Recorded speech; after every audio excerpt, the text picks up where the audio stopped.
Human accidentally reads poor alien girl's diary, then makes her impossible dream come true. The dust-choked skies of Nebula Prime cast everything in a perpetual twilight. Rust-colored clouds hung low over the barren landscape, broken only by jagged rock formations and the occasional cluster of ramshackle structures that passed for civilization on this forgotten world. Jeremy Lane guided his transport vessel down toward the familiar landing pad outside Tellus Tavern. The small establishment sat at the edge of Hollow Point, one of the planet's more pathetic excuses for a settlement. As he powered down the engines, he watched the swirling dust patterns settle around his ship. "Another thrilling delivery to paradise," he muttered to himself, running a hand through his dark hair.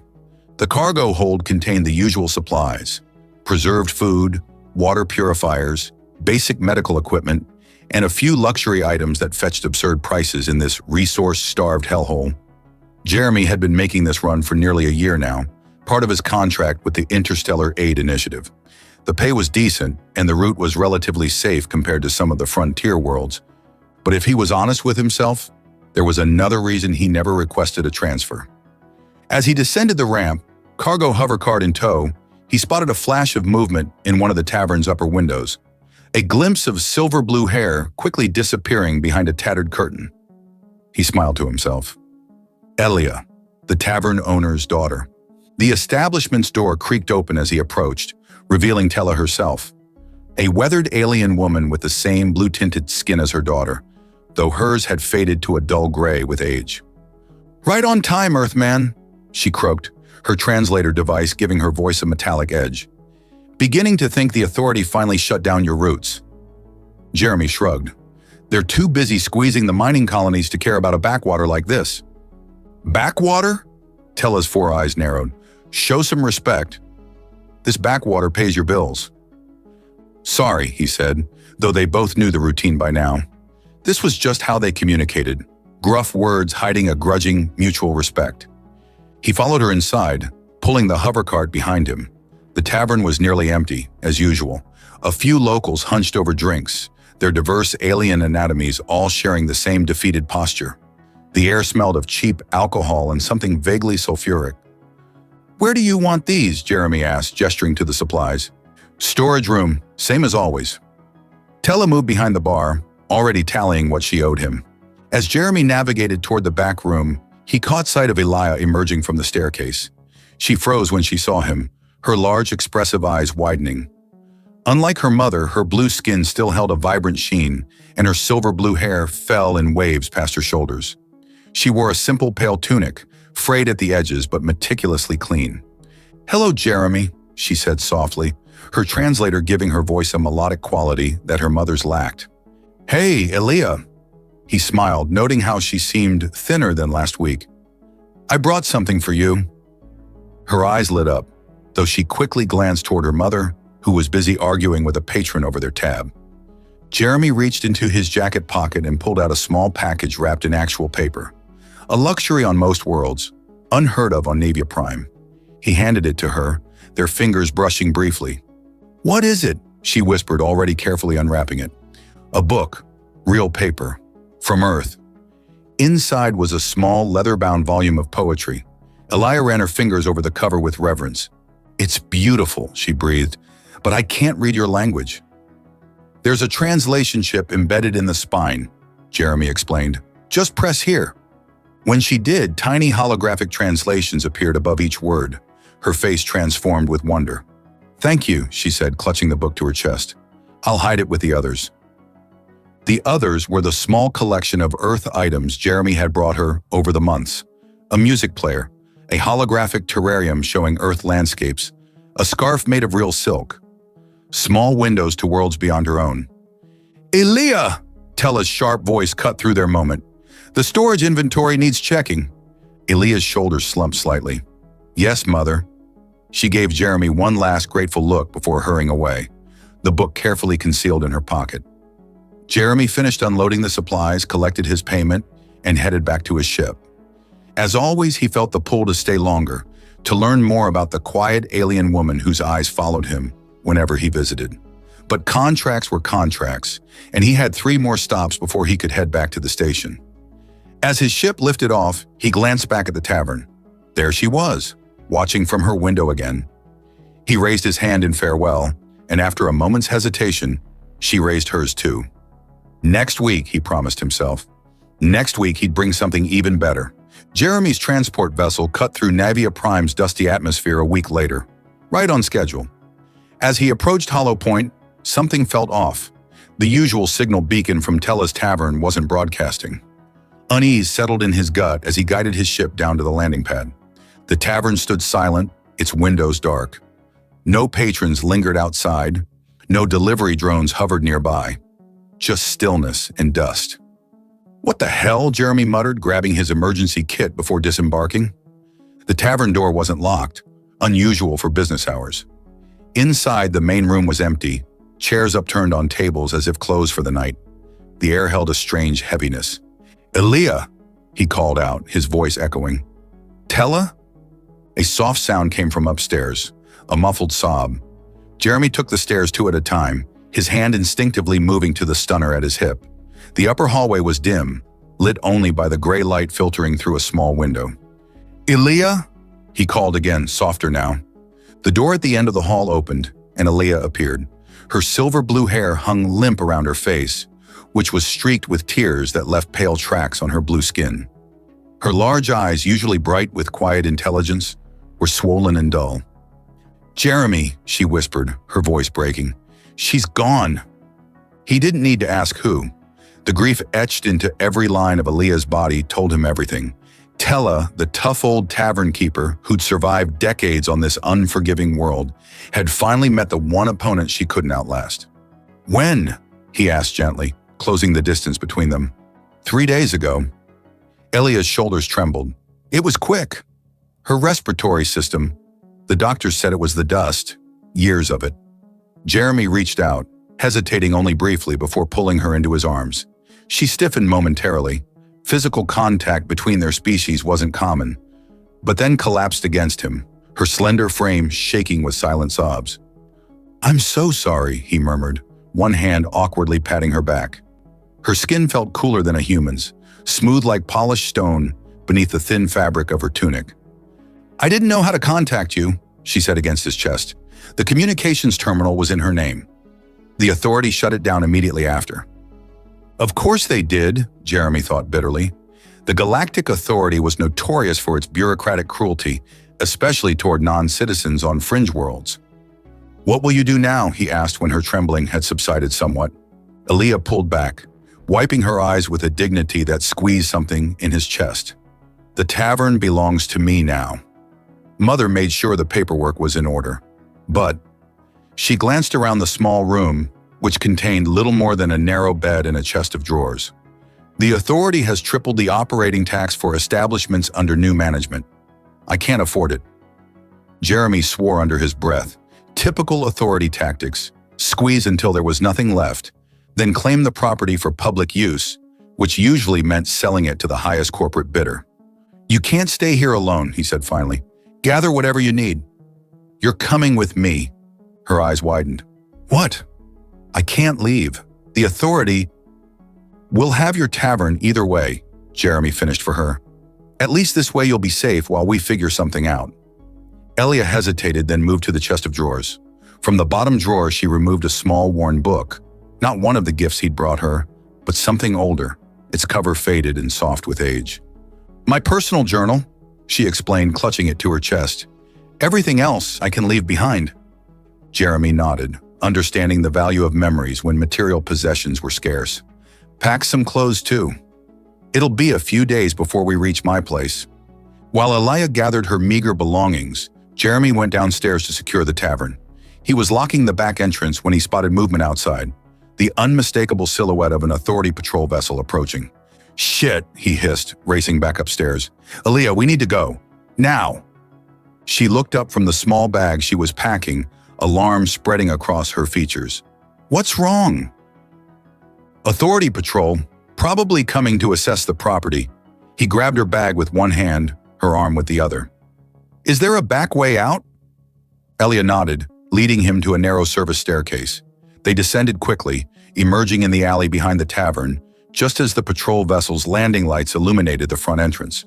They made it to Jeremy's ship unseen, slipping inside as the authority officers began pounding on the tavern door. Within minutes, they were airborne, climbing rapidly through Naevia Prime's toxic atmosphere toward the stars beyond. In the co-pilot seat, Ilia sat rigid, her journal clutched to her chest, watching her homeworld shrink beneath them. When they broke through the cloud cover into open space, she let out a shuddering breath. "I've never left Naevia before," she whispered. Jeremy reached over and squeezed her hand gently. "First time for everything." She turned to him, vulnerability and gratitude mingling in her gaze. "Thank you." He nodded, setting course for the transit station where he kept his apartment. "Get some rest. We've got a long journey ahead." As Elia retreated to the small sleeping quarters, Jeremy wondered what the hell he was doing. Harboring an alien without proper transit documents could cost him his license, maybe even land him in a labor colony. But the thought of leaving her alone on that dying world, prey to the authorities' predatory practices, had been unthinkable. Some risks were worth taking. Some people were worth protecting. Helios Station hung in orbit around Proxima 3, a massive structure of interconnected rings and spokes that housed over 2 million beings from across the sector. To Jeremy, it was home, a place where the constant hum of machinery and the babble of 100 different languages created a comforting white noise. To Elia, it was overwhelming. "There are so many people," she whispered, pressing closer to Jeremy as they navigated the crowded central promenade 3 days after their arrival. Her wide eyes darted from one alien species to another, her fingers clutching the sleeve of his jacket. "You'll get used to it," Jeremy assured her, guiding her through the throng with a protective hand at the small of her back. "Most of them are just passing through." They'd been lucky so far. His apartment in the mid-level residential ring was registered to a shell corporation, making it difficult for authority records to connect it to him directly. Still, he'd been careful to enter through service corridors, avoiding the main security checkpoints where Elia's lack of transit documents would raise flags. "I've never seen so many humans before," Elia remarked, watching a group of Earth tourists haggle with a Vordarian merchant over souvenirs. "On Naevia, you were the only one." Jeremy smiled. "We get around. Humans have a knack for adapting to new environments." "And for breaking rules," she added with a hint of admiration. "My mother always said humans were trouble." "Smart woman, your mother." A pang of sadness crossed Elia's face at the mention of Tella. Though she tried to hide it, Jeremy had noticed her retreating into silence several times a day, staring out the viewport at the stars with a lost expression. "Come on," he said gently. "Let's get you some new clothes." The marketplace offered garments from 100 worlds. Elia moved through the stalls with increasing wonder, running her fingers over fabrics she'd never seen before. Jeremy watched her, enjoying the way her face lit up at each new discovery. "This is beautiful," she breathed, holding up a flowing tunic in a shade that complemented her blue skin. "But I couldn't possibly—" "We'll take it," Jeremy told the vendor, already transferring the credits. "And those," he added, pointing to a pair of comfortable-looking pants and a warm jacket. Elia started to protest, but he shook his head. "Consider it part of your refugee package." Later, back at his apartment, Elia modeled her new clothes with shy pride. The tunic draped elegantly over her slender frame, making her silver blue hair seem even more luminous. "You look great," Jeremy said, feeling a warmth spread through his chest that had nothing to do with the apartment's temperature controls. She ducked her head, a deeper blue flush spreading across her cheeks. "Thank you for everything." That night, after Elia had retired to the spare bedroom, Jeremy found himself unable to sleep. The risk he'd taken in bringing her here weighed on him. If the authority tracked them down, he'd lose his license at minimum. At worst, they'd both end up in a labor colony. He got up to make himself a drink, passing by the guest room. The door was slightly ajar, and he could see Elia curled up on the bed, fast asleep. Her journal lay on the floor where it had apparently fallen from her hand. Jeremy hesitated, then quietly entered to pick it up. He meant only to place it on the nightstand, but as he lifted it, the book fell open to a page covered in Elia's flowing script. A sketch occupied the margin, a landscape of towering trees and flowing water, unlike anything on Naevia Prime. His eyes caught on a passage translated by the same chip he'd given her for the poetry book. "Jeremy brought another book today. This one had pictures of Verdania's forests. I've dreamed of those green cathedrals since I was a child, when a traveler once showed me a hologram. Mother says it's foolish to dream of places we can never go. The authority restricts all travel to Verdania, except for the wealthy and politically connected. But when I look at these images, I can almost feel the cool air, smell the living things growing all around. Just once before I die, I want to stand beneath those trees to see water that flows clean and clear instead of the recycled sludge we drink on Navia. Just once, I want to feel alive instead of merely surviving. Jeremy closed the journal, a lump forming in his throat. He gently placed it on the nightstand and backed out of the room, his mind racing. Verdania, the garden world of the sector, jealously guarded by the authority as a paradise for the elite. Its lush forests and pristine lakes were legendary, its beauty matched only by its inaccessibility. The waiting list for visitor permits was decades long, and the bribes required to expedite the process were astronomical. But Jeremy knew people who operated in the shadows of stations like Helios, people who specialized in making the impossible possible for a price. He poured himself that drink and sat by the viewport, watching the stars. Helping Alia escape Navia had been impulsive, but relatively simple. Getting her to Verdania would be something else entirely, a genuine risk to everything he'd built. Yet the image of her face as she looked at those pictures of forests stayed with him. The wonder, the longing, the quiet resignation that such beauty would forever remain beyond her reach. Jeremy drained his glass and made a decision. In the morning, he would contact an old acquaintance, a document forger who owed him a favor. It would be the first step in a dangerous plan. But seeing the joy on Alia's face when she stood beneath those trees would be worth whatever came after. Some dreams deserve to come true, no matter the cost. "You've lost your mind, Lane," Dorvin hissed, his four eyes blinking asynchronously, a sign of agitation in Galaxy. The alien forger hunched over his workstation in the cramped back room of what appeared to be a perfectly legitimate data repair shop in Helios Station's commercial district. "Probably," Jeremy agreed, leaning against the wall with forced casualness, "but you still owe me for Ganymede." Dorvin's scaled skin flushed a deep orange. "That was 5 years ago. Debt doesn't expire," Jeremy replied, "and I never asked for anything until now." The Galaxy sighed, all four eyes closing momentarily in resignation. "Verdania. Of all the places in the sector, you want documents for Verdania. Is it possible?" "Possible." Dorvin's laugh was a dry rattle. "For someone else, maybe. For you. Suicide. The authority increased security protocols last month after some eco-terrorists tried sneaking onto the planet. Biometric scans, DNA verification, background checks going back 3 generations. They're paranoid." Jeremy frowned. What happened with the eco-terrorists? "Public execution. The authority made quite a spectacle of it." Dorvin's upper eyes narrowed. "This is about that blue girl you've been hiding, isn't it?" Jeremy tensed. "How do you—" "Please." The alien waved a dismissive hand. "This station runs on gossip. Human supply runner suddenly stops taking contracts, starts making unusual purchases of female clothing and Navian food supplements. It doesn't take a genius." "Keep your voice down," Jeremy warned, glancing toward the shop's front. "Relax. My scanners would detect any surveillance." Dorvin studied him with his lower set of eyes while the upper pair monitored his equipment. "You really care about this female, don't you?" Jeremy didn't answer directly. "Can you help or not?" The forger sighed again. "I can create the documents, but they won't hold up to the new scanners. You need someone on the inside, someone with access to the entry control systems at Verdania's spaceport."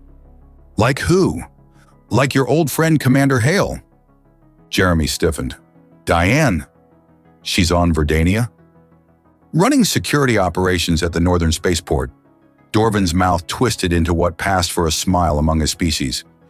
"Apparently, the authority values human ingenuity when it comes to keeping undesirables out." Diane Hale. They'd served together in the Earth Defense Force before Jeremy left for the private sector. She'd stayed in, eventually taking a lucrative security contract with the Galactic Authority. They hadn't parted on the best terms. "She hates me," Jeremy said flatly. "Perfect. She'll never suspect you'd approach her for help." Dorvin began typing rapidly on his console. "I can get you basic transit documents, enough to get you to Verdania's orbit. After that, you'll need Hale." Jeremy pushed away from the wall. How much? For the documents? Consider it payment for Ganymede. Dorvin paused. But I'll need something else. My cousin's been detained at an authority processing center near Verdania. If you're going there anyway. You want me to break out your cousin too? Just deliver a package to him. It contains tools that might facilitate his self-extraction. Jeremy ran a hand through his hair. You're asking me to smuggle prison break equipment to a detention center? I'm asking you to deliver a care package to family. Dorvin's voice hardened. The authority arrested him for distributing seditious literature, which was actually just historical accounts of pre-authority colonization. My people have a right to our own history. Jeremy couldn't argue with that. The authority's censorship policies were notorious, particularly regarding information that might undermine their narrative of benevolent governance. Fine, I'll deliver your package. Good. Dorvin turned back to his console. Return tomorrow. Your documents will be ready. Jeremy left through the back entrance, taking a circuitous route back to his apartment. The station seemed more crowded than usual, or perhaps he was just more aware of the eyes that might be watching. When he entered his apartment, he found Aaliyah sitting cross-legged on the floor, surrounded by the small collection of Earth items he'd given her over the months. She looked up, her large eyes brightening. You were gone a long time, she said, a hint of worry in her voice. Had some business to take care of. He sat down across from her, noticing how she'd arranged her treasures in a careful display. What are you doing? Remembering! She picked up the small holographic terrarium. This was the first time I saw what trees really looked like. Before that, I'd only heard descriptions. Jeremy watched her delicate blue fingers trace the hologram's edge. Aaliyah, what if you could see real trees, not just images or holograms? She stilled, her eyes lifting to his face. What do you mean? I'm working on something. He hesitated, not wanting to give her false hope. It's complicated and dangerous, but I might be able to get you to Verdania. The terrarium slipped from her fingers, clattering to the floor. That's not funny, Jeremy. I'm not joking. Elia stood abruptly, backing away. It's impossible. The authority would never allow someone like me on Verdania. I don't have status or money or connections. There are ways around the authority. Illegal ways, she whispered, eyes wide. You could be executed. Only if we get caught. He rose and moved toward her, taking her hands in his. They felt cool and impossibly soft. I've got a plan. It's not perfect, but it's a chance. Why would you risk so much for me? Her voice trembled slightly. Jeremy thought about her journal, about the longing in those written words, about the gray desolation of Navia Prime and the vibrant woman who had somehow bloomed there despite everything. Because some dreams are worth fighting for, he said simply. Elia's eyes shimmered with moisture. Slowly, hesitantly, she raised a hand to his face, her fingers tracing the line of his jaw with wonder. Humans, she murmured. Mother always said you were the most dangerous species in the galaxy, not because of your weapons or technology, but because of this, your willingness to defy impossible odds for what you believe in. Is that a compliment? He asked, his voice rougher than he intended. A smile touched her lips. The highest one my people can give. Something shifted between them in that moment, a current of possibility neither was quite ready to name. Jeremy cleared his throat and stepped back, suddenly aware of how close they were standing. I need to contact someone on Verdania, he said. Someone who might help us. It's complicated. Elia nodded, composing herself. Tell me what I can do. For now, stay hidden. I'll handle the rest. As he turned to his communications console, Jeremy wondered if Diane would even answer his call, and what he would say if she did. Some bridges weren't just burned, they were obliterated. But for Eliah's dream, he was willing to wade through those ashes. We can't use my apartment's comm system, Jeremy explained, as he led Eliah through a maze of maintenance corridors. The authority monitors all registered channels. Elia hurried alongside him, hood pulled low over her distinctive silver-blue hair. Where are we going? Somewhere safe, a place where humans go when they need to stay off the grid. They descended 3 levels below the main commercial district, where the station's polished surfaces gave way to utilitarian metal and exposed conduits. The air grew warmer, tinged with the scent of machinery and cooking spices. This is the underbelly, Jeremy explained. Station security doesn't patrol much down here. Too many unofficial modifications to the original blueprints. Elia stayed close, her shoulder occasionally brushing against his arm. It smells alive. Jeremy grinned. That's one way to put it. They turned down a narrow corridor illuminated by strings of mismatched lights. At its end stood an unmarked door with a small viewport. Jeremy knocked. 3 short, 2 long. The viewport slid open, revealing a pair of human eyes that widened in recognition. Lane? Holy shit, man. Thought you'd gone respectable. The door swung open to reveal a stocky man with a neatly trimmed beard and tattoos covering both arms. He clasped Jeremy's hand in a firm grip before his gaze shifted to Elia. And who's your blue friend? This is Elia. Elia, meet Jackson, former Earth Defense Force, now proprietor of the finest illegal establishment on Helios. Jackson gave a theatrical bow. The blind spot at your service, where the drinks are strong, the company's questionable, and the authorities blind. He ushered them inside. The bar was larger than it appeared from outside, carved from what must have been several storage compartments with the dividing walls removed. Mismatched furniture filled the space, occupied by a diverse clientele, mostly humans, but with a scattering of aliens who appeared comfortable in human company. Private booth? Jackson asked, already leading them toward the back. And a secure line, Jeremy added quietly. Jackson's expression grew serious. That kind of visit, huh? Follow me. He led them to a booth enclosed by privacy screens and activated a control panel on the table. A subtle hum indicated jamming technology engaging. Comms are in the back room, totally isolated from station networks. He glanced at Elia. First drinks on the house for the lady. What'll it be? Elia looked to Jeremy uncertainly. She'll try a Terran whiskey, Jeremy decided, and water on the side. Bold choice for a first-timer, Jackson commented with a wink before heading to the bar. What is whiskey? Elia asked once they were alone. Something to help with the nerves. Sip it slowly. She studied him. You're nervous too. Contacting Diane isn't going to be pleasant. Jeremy ran a hand through his hair. We didn't exactly part as friends. What happened? Before he could answer, Jackson returned with their drinks and a small data chip. Booth 3 is prepped for your call, he said, sliding the chip across the table. And Lane? There's something you should know. The resistance has been more active lately. Jeremy raised an eyebrow. The resistance? I thought that was just station rumors. It's real enough. Humans and sympathetic aliens working together against authority restrictions. They've been helping people reach restricted worlds, distributing censored information. Jackson lowered his voice. Word is they've even got people inside Verdania's security apparatus. Jeremy's pulse quickened. How do you know I'm interested in Verdania? Jackson snorted. Please, you show up with a Navian girl after years of running supplies to that dustball, looking for a secure line? Doesn't take a genius. He tapped the data chip. That's contact information. If your call doesn't pan out, maybe they can help. After Jackson left, Jeremy slid the chip into his pocket and nodded toward Elia's untouched whiskey. Try it. She took a cautious sip and immediately coughed, eyes watering. It burns. Good burn or bad burn? She considered, then took another tiny sip. Interesting burn. Jeremy smiled and downed his own drink. Let's make that call.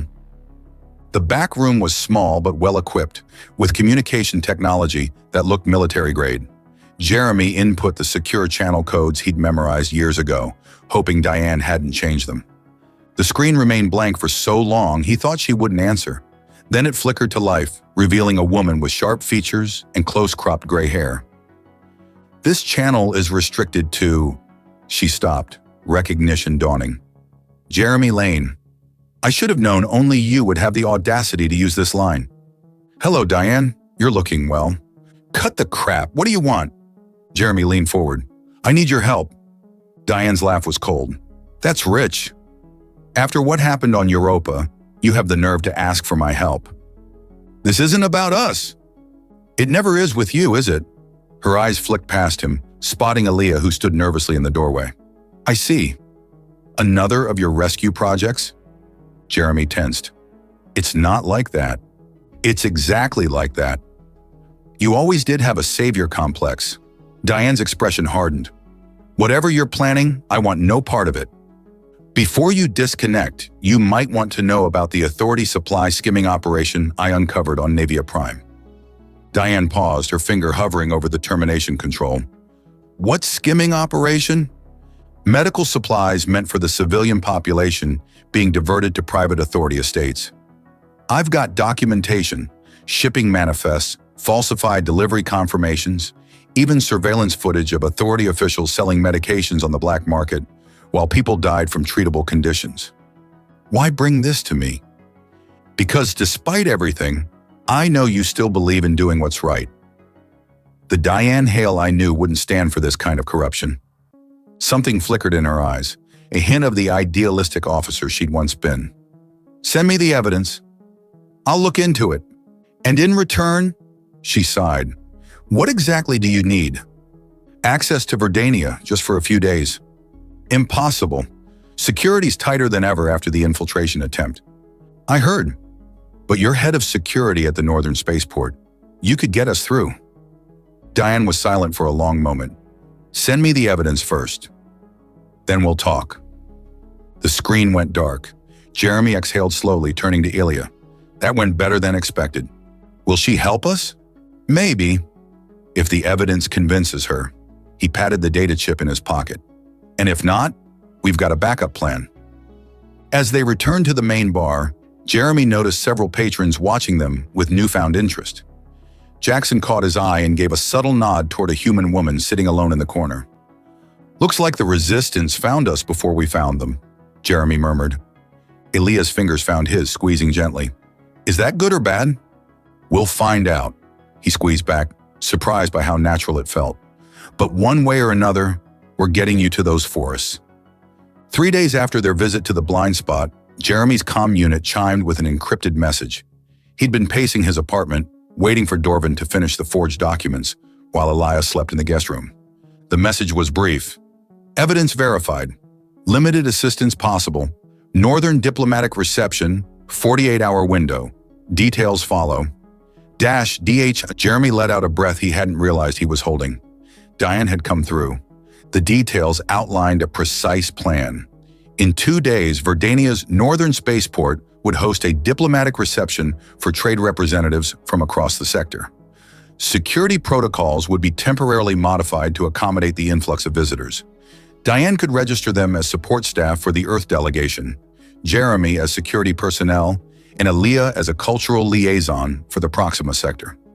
They would have exactly 48 hours on Verdania before Diane arranged their extraction on a supply transport. Any longer, and she couldn't guarantee their safety. It's happening, Jeremy said when Elia emerged from her room, rubbing sleep from her eyes. We're going to Verdania. She froze, her large eyes widening. Truly? He showed her the message. 2 days from now, we'll have 48 hours on the surface. 2 days on Verdania, she whispered, sinking onto the couch. I never thought, even in my wildest dreams. Jeremy sat beside her. There's still risk involved. If we're caught, the consequences would be severe. I understand. She turned to face him, determination replacing disbelief. I've lived my entire life under authority restrictions. The risk of freedom is better than the certainty of confinement. Her words struck him. How many times had he taken his own freedom for granted? The ability to travel between worlds, to choose his own path. These were luxuries denied to those born on planets like Navia Prime. There's one more thing we need to do, he said. Dorvin's package. I promised to deliver it to his cousin at the detention center near Verdania. How will you manage that? The detention center is adjacent to the spaceport. Diane's clearance should get me access, but it'll be tight. He hesitated. You might need to explore the forests alone while I make the delivery. Alone? For the first time, uncertainty crept into her voice. Just for a few hours, I'll join you as soon as I can. Ilya nodded slowly. I can manage. A small smile touched her lips. After all, I've been dreaming of those forests my whole life. I know them in my heart already. The next day passed in a blur of preparations. Dorvin delivered their forged identities, complete with biometric overlays that would mask their true readings on authority scanners. Jeremy packed light, including only essentials and the package for Dorvin's cousin, carefully concealed in a diplomatic pouch. That evening, they visited the blind spot one last time. Jackson provided them with emergency comm units and a map of Verdania's northern wilderness. "The Resistance has safe houses here, here, and here," he said, marking locations on the map. "If things go sideways, head to the nearest one. They'll get you off-world through unofficial channels." "Let's hope it doesn't come to that," Jeremy replied, memorizing the locations. As they were leaving, the human woman they'd noticed during their previous visit approached. She was tall and lean, with dark skin and intelligent eyes. "Maya Okafor," she introduced herself. "Jackson says you're heading to Verdania." Jeremy tensed. "Maybe." "Relax, I'm not authority." She handed him a small data crystal. "This contains updated security protocols for the northern sector. Might come in handy." "Why help us?" Elia asked. Maya's expression softened as she looked at the Navian woman. "Because everyone deserves to see beauty in their lifetime, and because humans look after our own, and those we care about." After she left, Elia turned to Jeremy. "She knew what we were planning." "The Resistance has eyes everywhere," he said, pocketing the crystal. "Let's hope they're watching our backs, not setting us up." On the morning of their departure, Jeremy found Elia standing by the viewport, gazing at the stars. She wore the new clothes he'd bought her, with her silver blue hair braided elegantly down her back. She looked different, stronger, more confident than the timid tavern keeper's daughter he'd first met. "Ready?" he asked. She turned, and the look in her eyes made his heart skip. "I've been ready my whole life." They boarded a commercial transport to Verdania's orbit, their forged credentials passing the initial security checks without issue. As the ship broke atmosphere, Elia pressed her face to the viewport, watching Helios Station shrink behind them. "I've never been on a proper starship before," she confessed. "The journey from Navia was my first time off-world, and I was too frightened to enjoy it." "And now I'm still frightened," she admitted with a small laugh. "But excited, too." The journey took 6 hours. As they approached Verdania, the ship's view screens displayed their destination, a blue-green jewel suspended in space, swirled with white clouds and vast oceans. Elia gasped, reaching for Jeremy's hand. "It's more beautiful than the pictures." "Wait until you see it up close," he promised, squeezing her fingers. The northern spaceport was a marvel of engineering, built into the side of a mountain overlooking a vast forest valley. As their ship docked, Jeremy received another encrypted message from Diane. "Arrival confirmed. Security checkpoint 3. Don't be late." They disembarked with the other passengers, following the flow toward customs. Checkpoint 3 was staffed by a mix of authority officers and human security personnel. Jeremy spotted Diane immediately, her gray hair and rigid posture unmistakable as she supervised the proceedings. Their eyes met briefly as Jeremy and Elia approached. She gave an almost imperceptible nod before turning away.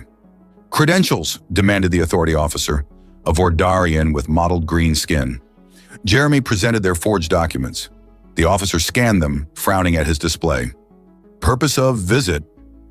"Support staff for the Earth Trade Delegation," Jeremy replied smoothly. "Security detail and cultural liaison." The officer's compound eyes narrowed. "You're not on my primary manifest." Jeremy's pulse quickened. "We were added yesterday. Last-minute replacements." The Vordarian started to say something else when Diane approached. "Is there a problem, Officer Krell?" she asked, her tone professional but carrying an unmistakable note of authority. "These two aren't on the primary manifest, Commander. They're on the supplementary list." Earth delegation made changes yesterday. She fixed the officer with a stern look. "Unless you'd like to explain to Ambassador Carroll why his security detail was delayed?" The Vordarian hesitated, then stamped their documents. "Proceed." As they passed, Diane murmured without looking at them. "Northern Forest Reserve. Transport waiting. 48 hours, Lane. Not a minute more." Then they were through, stepping onto Verdanian soil for the first time. Elia trembled beside him, her eyes wide as she took in the terminal's massive windows, overlooking an endless sea of green.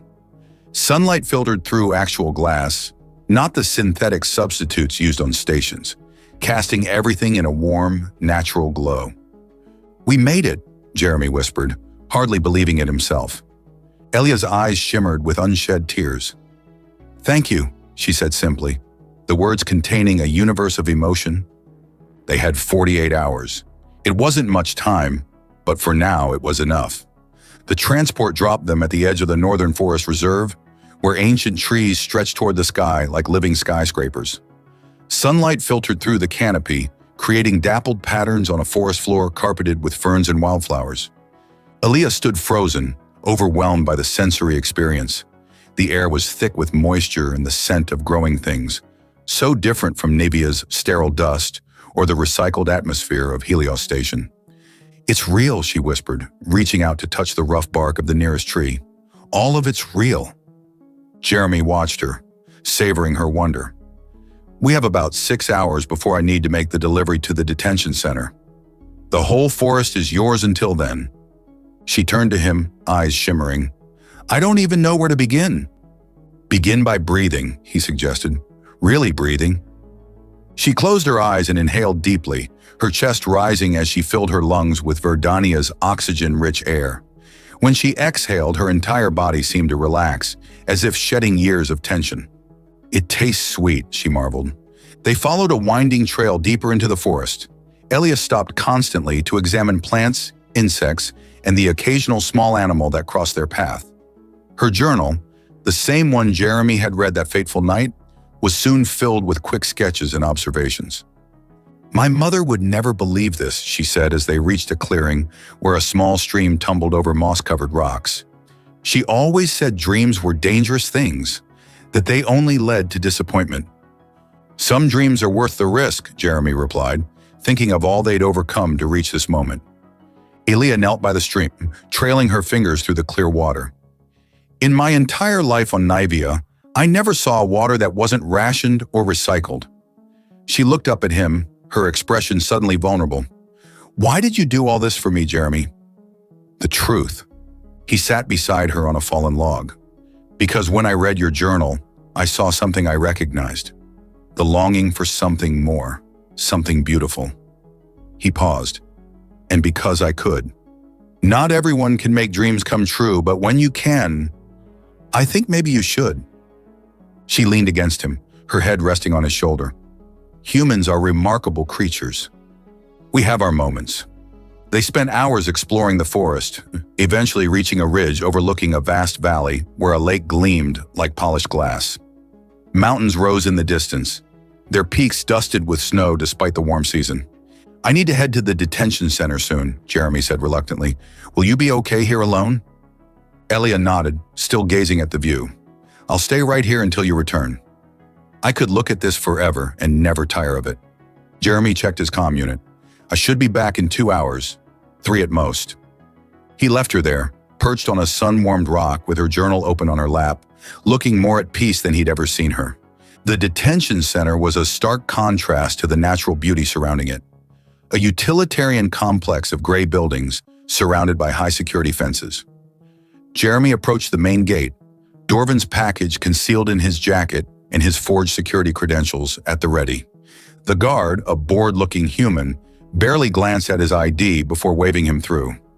Diane's clearance codes were working perfectly.